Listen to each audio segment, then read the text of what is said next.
It is November 13th, 2024, and once again, there are world versus world changes on the horizon.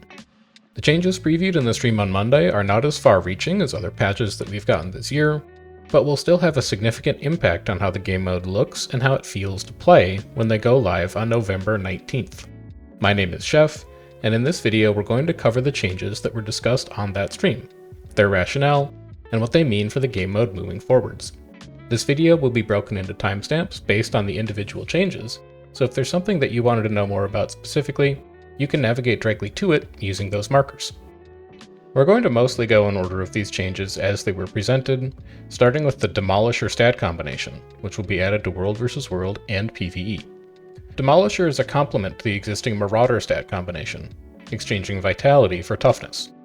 For larger organized groups, Vitality tends to be the more valuable of these two defensive stats, as higher max HP contributes to barrier cap, while Toughness only mitigates incoming power damage and not condition damage. But for smaller groups, or for solo play, running a mix of Demolisher and Marauder is now an interesting option for tanky, defensively minded builds. Like the change to Celestial previously, this is a change that improves build diversity and makes theory crafting more complex, by introducing more varied stat combinations for players to use. It also suggests to me that, combined with the nerf to Celestial, a rework of the Minstrel stat combination may not be far behind. Minstrel has been the de facto support stat combination since its release in Heart of Thorns, and the changes to Celestial, and now alternatives to Marauder, seem like they're designed to introduce other options to establish stat prefixes in the game mode, with Minstrel being the obvious next target.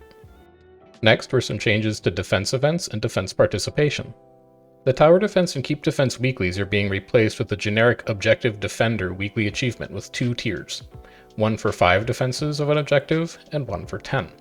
Additionally, defense events are being changed to award participation and credit for damaging enemy players rather than defeating them, and the threshold for reaching bronze participation for these events has been lowered.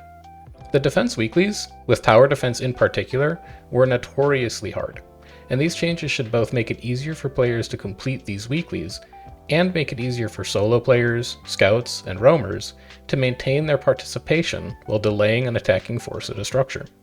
Improvements to participation for scouts and defenders have been a long-requested feature, and these changes should improve the rewards that those players earn in World vs. World. Dolyaks are getting a small mechanics pass as well.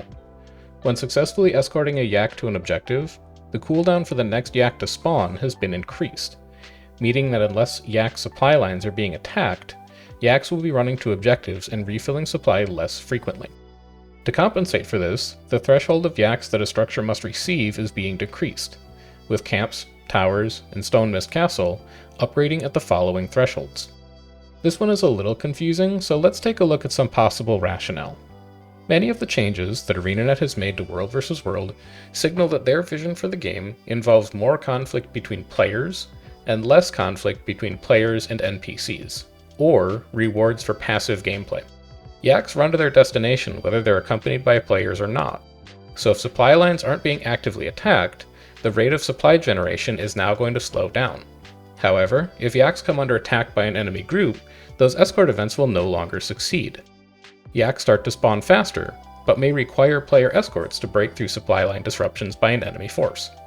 Overall, objectives that are actively being attacked by enemy players should receive about the same amount of supply, as attacking players will also be killing yaks attempting to enter the objective. But for objectives and yaks that aren't being attacked, the rate of supply generation will be lower, meaning that enemy supply camps start to be attractive targets for rebuilding the supply of a defending group. That balance encourages smaller scale fights over minor objectives like camps, incentivizing the player versus player conflict that ArenaNet appears to want to incentivize in the game mode. Continuing with changes to defense and defending, the Healing Mist tactic is getting its cooldown reduced to 15 minutes, and will also grant protection on each pulse. Pushing an attacking group while they're attacking a Keep Lord, with the Lord's Defiance bar up, and with Healing Mist pulsing, was already a very strong strategy for defending groups to use, though not one that was used very often. The addition of protection serves to make that strategy even stronger, giving defending groups better tools for defending an objective from a larger, more organized force. But whether these changes are enough to convince defending groups to actually use Healing Mist and coordinate a defense event around it being active remains to be seen. Tower and Keep Lords are also getting their health increased to match the health of the Stone Mist Lord, which feels like the change that's driven the most conversation, so let's dig into it now. First, this is base health before scaling is applied. SMC Lord does feel like it has a huge amount of health, because it's usually surrounded by large numbers of players. But if you're lucky to flip SMC in a relatively dead time zone, you know that the Lord actually doesn't have all that much health and dies relatively quickly to a focused burn. That said, this is a bit of a complicated change, because it's good for defenders, but bad for small-scale groups, roamers, and solo players.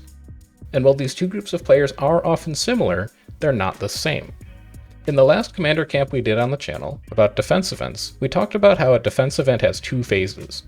A delay phase, where you slow down attackers to organize a response, and a defeat phase, where you defeat enemy players, routing them from the objective. Increasing the health of a Lord is a good way to extend the length of that delay phase, giving players more time to respond to an objective being attacked before it flips.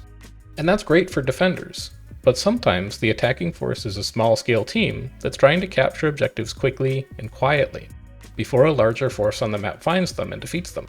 And for that playstyle, this is potentially a pretty significant nerf. I say potentially, because how this change works all comes down to how much a Lord is scaled by an attacking group, and how much longer it actually takes to defeat a Lord and put up the ring. That's going to make it a difficult change to evaluate until it hits live servers, and players have a chance to experiment with it. But expect this value to be tweaked, so that it extends the time it takes to capture a tower without compromising the hit-and-run playstyle of smaller PPT-oriented groups. To further improve the ability of players to delay an attacking force, the Sentry Turret item from Edge of the Mists will be available to use in World vs. World as well. A Sentry Turret is a placeable object that pulses the marked effect to any players within 1200 range. It's sort of like a placeable sentry NPC or a painter trap, in that it shows where you are on the map, but doesn't reveal you out of stealth. They're free to place, but only one can be deployed per player, and they can be attacked and destroyed by enemies. We've previously talked about the value of target painter traps for the early scouting when approaching enemy force, and Sentry Turrets seem like they'll be another valuable tool for that purpose when placed in heavily trafficked choke points or common approaches to objectives. But they can also be deployed inside of keeps and towers to help a defending force keep tabs on the movement of an attacking group inside an objective. And that flexibility should make them powerful tools for scouting and defending in the right hands. The final changes covered in the preview are all about Siege. And these are the changes that I personally think are the most interesting. The three tiers of Siege that currently exist, Basic, Superior, and Guild, are all being collapsed into a single category that's just called Siege. This Siege has the same damage and supply cost as Guild Siege, and any Legacy Siege can be converted into New Siege by double-clicking it. Siege of one type can also be transmuted into another type. For example, a stack of catapults can be turned into a stack of trebuchets by using Siege tokens. These are purchased from Siege merchants and used in the Mystic Forge. And last, there are infinite Siege gizmos being added, and while it's not exactly Legendary Siege, it is pretty close.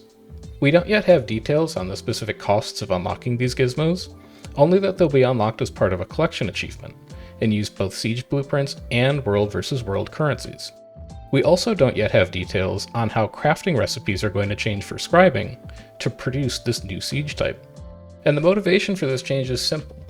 Having multiple types of Siege is confusing, and crafting Guild Siege is a massive headache.